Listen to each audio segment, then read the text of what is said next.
So I'm going to bring up a couple of the people, Miranda, James, Eric, Tom, some of the people who are on the tech side. And I know there's young ones in here, so we won't talk too much about tech, but just kind of go over some of the challenges or things that we were trying to look at when we worked on this film.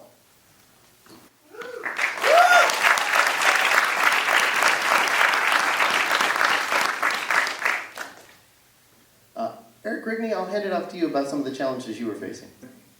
So they call it in-camera visual effects. What they're trying to do in this environment that they're creating, so it's an artificial environment made to look real and behave real. And in order to do so, they spend a lot of effort and a lot of money to make that happen. And in effect, what they've created, though, is an echo chamber. And interestingly enough, they build these stages in a sound stage. So here you have a very large stage that's designed to protect the sound, and then they build an echo chamber inside of it. So part of what I tried to do is figure out how can we do this. And working with Brandon Johnson, the sound supervisor on this show, I had Brandon's support in trying the testing out whether or not we could mitigate the reflection in this environment such that we could use the performance dialogue, the original performance dialogue, all the way from the capture to the final mix. And in order to make that happen, though, you need to have buy-in.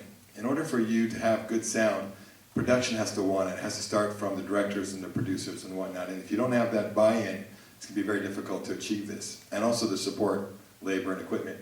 Well, we had the labor, we had the equipment. And so we got to try it out. And the result was we were able to guard 90% of the dialogue. 90% of what was captured on stage made it all the way to the final mix. And why that's important is there's a lot of effort that the director and the actor together create this performance. And that performance is emotional. And the voice is carrying a lot of that emotion. And without maintaining that, if you're thinking, well, we'll just do automated dialogue replacement. So automated dialogue replacement is when you take the actor in bigger movies, they might have been 6 months since they've been on the movie and shot 2 movies since then. Fly them back, put them in a sanitized room with a microphone and a screen, and have them redo their lines with the same emotional impact, the same tempo, and all of that. And it's a very difficult skill set to have. Not all actors have it, and it's even more difficult with kids. So, and then also professionally, there are actors that have in their contract a sound-alike actor. So they might not even show up to do their performance. They'll fly in, or they'll drive in their sound-alike actor to do their lines. So a lot is lost if you don't make the effort up front. And in the production, c.Craig was on board right away to guard the production, the production sound. And again, with Brandon, and then of course Eric and Ben, they made sure that we did this. And as a result, we had the result that we have. So it required a lot of equipment that we had to put inside. Not a lot, but a lot of effort. And Pablo was here, he was helping out too, moving stuff. It's kind of heavy and whatnot.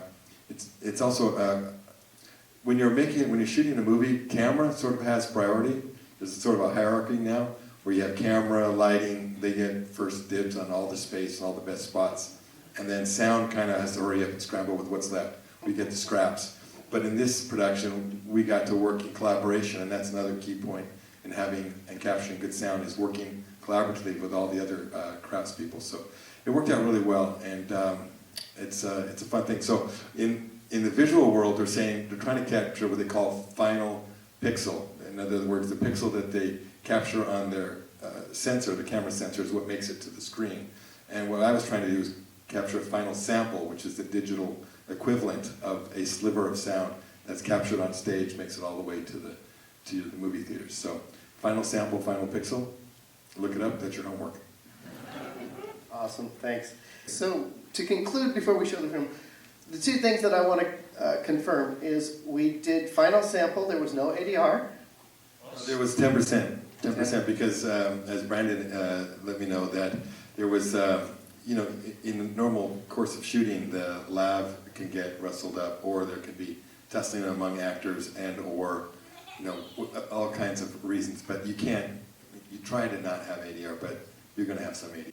I guess with that, we'll say much ado and pull the chairs off, and let's play the film.